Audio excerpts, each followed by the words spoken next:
ఇవాళ కాంగ్రెస్ వాళ్ళు కేసీఆర్ 2000 ఇస్తాం మేము 4000 ఇస్తాను అన్నాడు. బట్టి విక్రమార్క ఇంటింటికి పేపర్ రాసిండు, మేము 4000 ఇస్తాం, అత్తకు 4000, కోడలకు 4000, ఇంటికి ఒక స్కూటీ అన్నది. ఏది మీ స్కూటీ? ఇంటికి తులం బంగారం అన్నారు. ఏది మీ తులం బంగారం? మాటలు కోటలు దాటినాయి, మీ అడుగులు కడపలు దాటాయి. అప్పు ఉట్టలేదు అంటుర్రు, ఇవాళ బుచ్చవు అని అంటుర్రు. ఆడికి పోతే చెప్పులు ఎత్తుకొని పోతురు, గుడికాడ కూర్చుంటా అంటారు. అప్పు ఉట్టనప్పుడు ఎందుకు మీకు రాజకీయం? ఇంకా అయ్యని పోంగా ఇప్పుడు జుబిలీడ్స్లో ఇక్కడ కొట్లాడుతురు. మీరు గెలవది రెపరెపరెపరెప 3 రంగుల జెండా.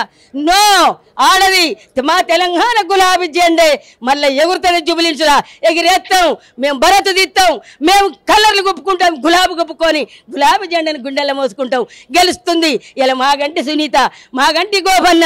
ఇవాళ 3 సార్లు గెలిచిండట. పనులు చేసిండు, అక్కడ కనబడుతున్నాయి, పనులు చేసిన కనులు కనబడుతున్నాయి. ఇవాళ గోపన్న లేడని టికెట్ ఇచ్చారు సునీతకు. ఖచ్చితంగా సునీత గెలుస్తుంది. జుబిలీడ్స్లో సునీత గులాబీ జెండా ఇంటి ముంగడ వాతుకుంటుంది. కాంగ్రెస్ రాదు, కాంగ్రెస్ కేయకురు. ఇంకోటి కూడా చెప్తున్న ప్రజలారా, ఒక్కవేళ తెలిసో తెలియకనో చేయి గుర్తుకేయకురు, ఆగమైపోతారు, అడవి పాలైపోతారు. ఎందుకో తెలుసా? ఈ రాబోయే రోజులలో ఇప్పుడు జుబిలీడ్స్లో కాంగ్రెస్ గెలిస్తే మనలో ఒక ఆట ఆడుకుంటారు. మళ్ళీ వచ్చే రోజులలో మనం గెలవం. ఇప్పుడు కాంగ్రెస్ కొడితే మళ్ళీ సారి గెలిచేది కూడా మనమే. కాబట్టికే ప్రజలందరికీ చెయ్యెత్తి మొక్కుతున్నా, ఎయ్యకుండ్రి ఓట్లు, కారు గుర్తుకయ్యి. కేసీఆర్ వస్తే బాగుపడతాము.